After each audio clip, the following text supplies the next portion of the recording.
साईडला पण याच प्रकारची मी झाडं सगळी तयार केलेली आहेत.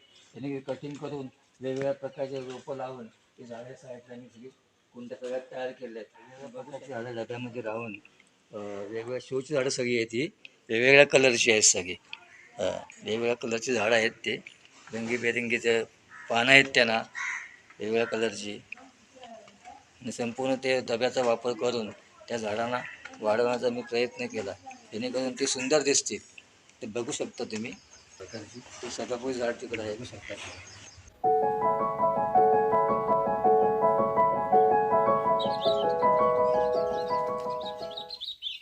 बघू शकता वेगवेगळ्या प्रकारच्या बाटलीचा वापर करून त्या ठिकाणी शोची झाडे लावली आहेत. प्रत्येक ठिकाणी बाटली कट करून त्याला स्टँड तयार केले. स्टँड तयार करून त्यापासूनही शोची झाडं लावलेली आहेत.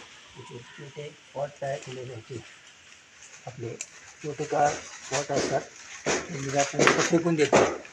त्याचा पॉटचा वापर करून त्याला आम्ही ही सगळी झाडं लावलेली आहेत. वेगवेगळ्या प्रकारची फुलं त्यांना येतात. सफेद कलरची, लाल कलरची, गुलाबी कलरची अशा प्रकारची झाडं आम्ही लावलेली आहेत. इकडे एक तुळशी वृंदावन आहे. तुळशी वृंदावन तुम्ही बघू शकता. तुळशी झाडं पण आम्ही लावतो त्या ठिकाणी. इकडे गोकर्ण आहे. ती गोकर्ण सफेद कलरची आहे.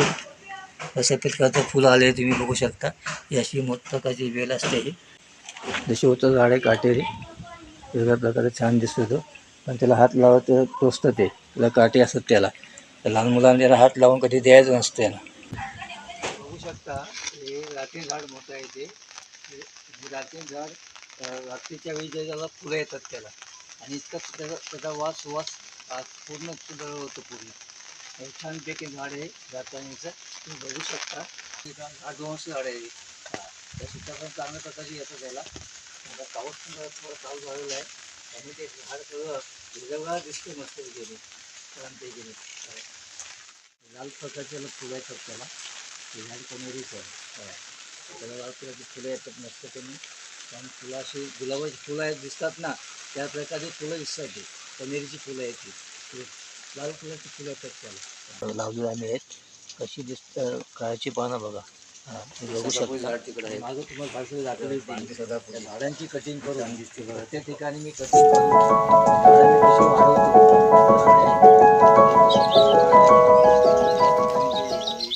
लावलं होतं.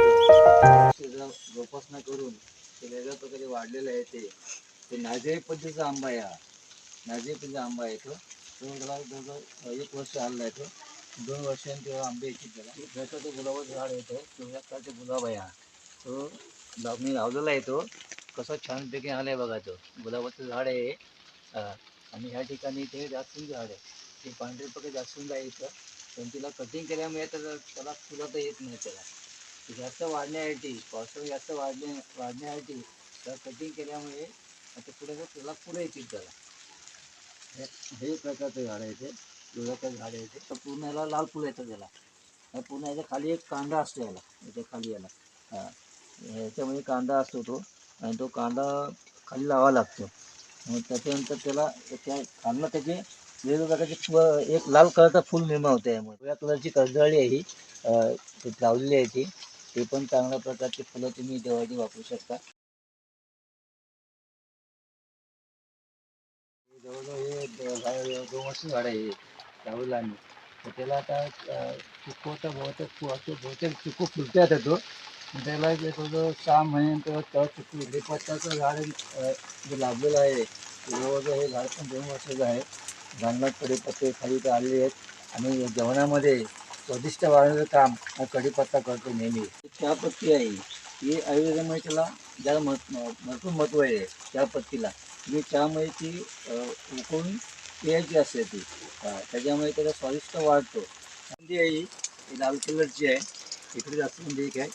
एक गुलाबी कलरची एक आहे. त्याचं कटिंग केल्यामुळे ती तुम्हाला ते फूल दिसत आहे. वर जेव्हा जाईल तेव्हा जवळजवळ 2-3 महिन्यानंतर आम्हाला हे करंज्या खायला भेटतात. त्याची ही वेल आहे ती करंज्या खायला लावले आम्ही त्या ते.